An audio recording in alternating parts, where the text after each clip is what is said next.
Agora passamos para encerrar ao diretor da Superintendência Nacional da Previdência, complementar Previc, senhor José Maria Rabelo.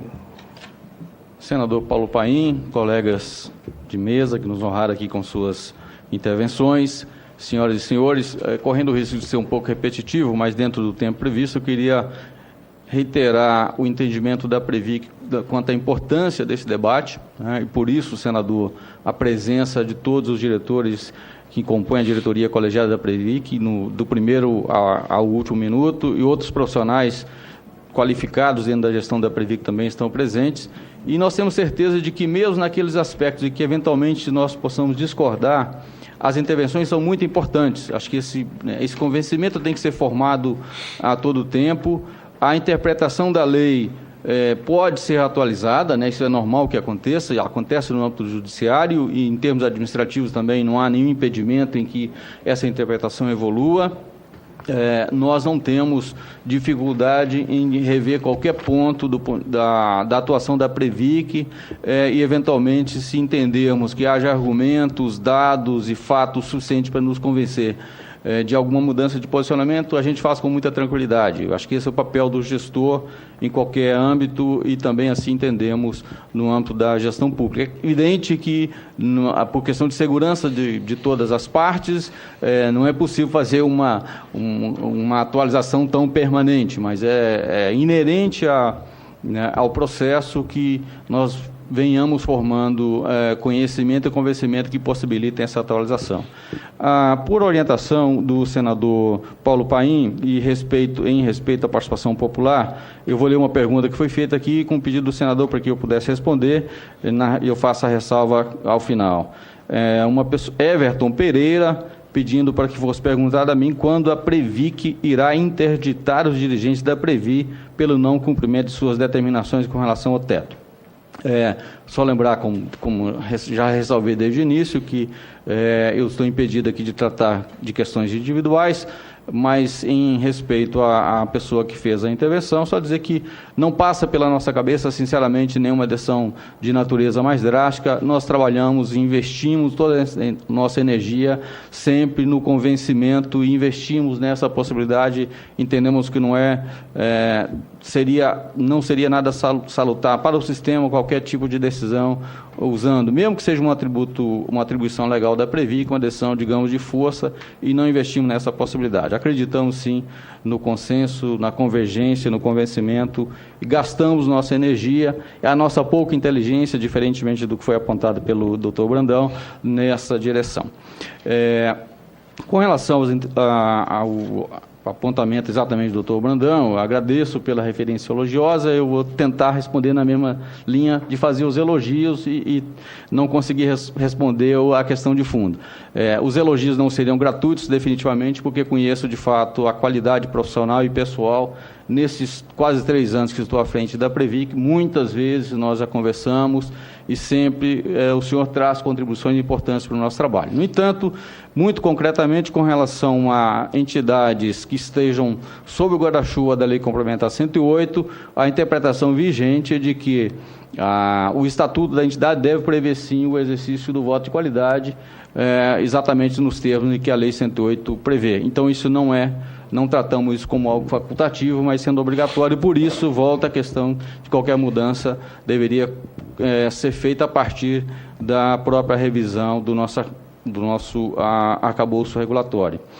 Com relação, se me permite, doutor Rogério, pelas intervenções bastante firmes e acho que edificantes do ponto de vista de compreensão desse ambiente, concordamos plenamente que é indesejável nós temos esse nível de judicialização no sistema. Então, e é claro, sem dúvida, o cumprimento do contrato previdenciário é fundamental. O que nós temos muitas vezes são interpretações diferentes com relação a esse cumprimento e acaba desaguando no judiciário, que de fato acaba sangrando o sistema, né?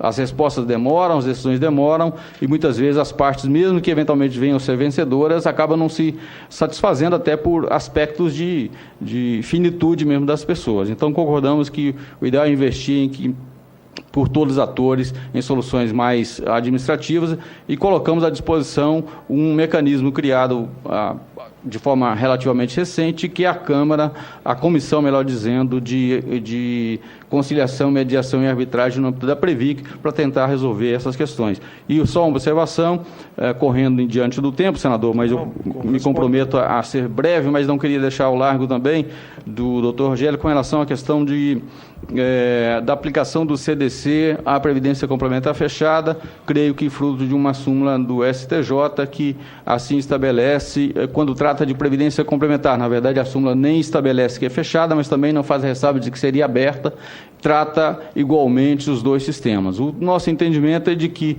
essa é uma discussão importante a ser feita, de fato, no Judiciário, e todas as questões que nós entendamos que sejam essas conceituais, que tragam repercussão, inclusive, do ponto de vista de risco sistêmico, a Previc tem se colocado à disposição do sistema para atuar, seja como amicus curiae, seja como eventualmente apresentando memoriais, visitando os ministros, na defesa não de uma parte envolvida no processo, mas de conceitos fundamentais do sistema. E eu posso antecipar para o senhor que, de fato, o nosso entendimento com relação à aplicação do CDC, vai muito mais na linha de que seria mais natural a sua aplicação, de fato, na Previdência Aberta, não falo pela Previdência Aberta, obviamente, mas só para fazer esse contraponto, e não a Previdência Fechada, porque não temos, de fato, na Previdência Fechada, concordamos, não temos uma relação de consumo dentro do espírito que está impregnado no CDC. Consequentemente, nós, sempre que haja uma oportunidade, inclusive nos colocamos à disposição para discutir até eventuais ações no tribunal, para que essa jurisprudência possa ser ajustada. O último ponto, me permita, senador Paim, senhoras e senhores, só para não perder a oportunidade também, em relação à minha amiga Isa, que fez uma observação com relação ao CNPC. Isa, respeitamos muito, você sabe muito bem disso, mas o apontamento que você fez com relação ao CNPC não é exatamente como ele está estruturado. Você mencionou que ele teria 7 atores governamentais e apenas um do sistema. Na verdade, ele tem 5 governamentais, e nesse sentido, sim, reconhecemos que é a maioria, de 8 membros, ele tem 5 governamentais, que são a Previc, o próprio Ministério da Previdência, os Ministérios do Planejamento, Fazenda e Casa Civil, mas ele tem 3 representações da sociedade, uma de participantes e assistidos, uma segunda de entidades, das próprias entidades fechadas de Previdência Complementar, e a terceira representando simultaneamente patrocinadores e instituidores. Podemos discutir, acho que a discussão é válida, sobre se é suficiente ou não, né, até para que o sistema possa evoluir normalmente, mas não temos essa situação mencionada por você de apenas uma representação. Entendi o valor, né, e a importância da representação que você explicitamente nominou, mas as demais também são representantes da sociedade civil, por assim dizer, e têm um papel muito importante. Eu posso dizer, como um dos membros do Conselho, que todas as decisões se fazem após exaustivo debate, após uma convergência, e o exemplo concreto, aliás, por mais que ainda se discorde, é a própria Resolução 11 que regula a retirada de patrocínio. Essa resolução esteve em discussão no âmbito do CNPC por 2 anos. Eu diria, se houvesse qualquer disposição do governo em, digamos, ignorar os demais atores e aprovar uma resolução que fosse de seu agrado, ele poderia ter feito isso há 2 anos, um pouco mais de 2 anos. E só fez recentemente, no início deste ano, porque houve todo um esforço, inclusive dos órgãos de governo, em buscar uma convergência. Essa convergência possível foi aquela que resultou na Resolução 11. Pode não ser o dos sonhos de todo mundo, mas foi de fato a convergência possível. E com isso, senador, pedindo desculpa por ter extrapolado um pouco o tempo, eu agradeço a oportunidade de estar aqui, me comprometo, nós nos comprometemos pela Previc, sempre que haja discussões relevantes envolvendo o sistema, nós participarmos, porque todos saímos ganhando. E acho que o interesse, tenho certeza absoluta de que o interesse é exatamente o mesmo. Temos um sistema sólido, em que os conflitos de interesse sejam bem administrados, o conflito de interesse é um pouco inerente ao nosso sistema, então não adianta nós fugirmos dessa realidade, mas nós temos que ter governança, temos que ter mecanismos, tanto do ponto de vista da regulação, quanto na supervisão e fiscalização, que ajudem na prevenção e na mitigação desses conflitos. Então, me coloco à disposição sempre. Obrigado. Muito bem, doutor José Maria Rabelo, diretor da Superintendência da Previc.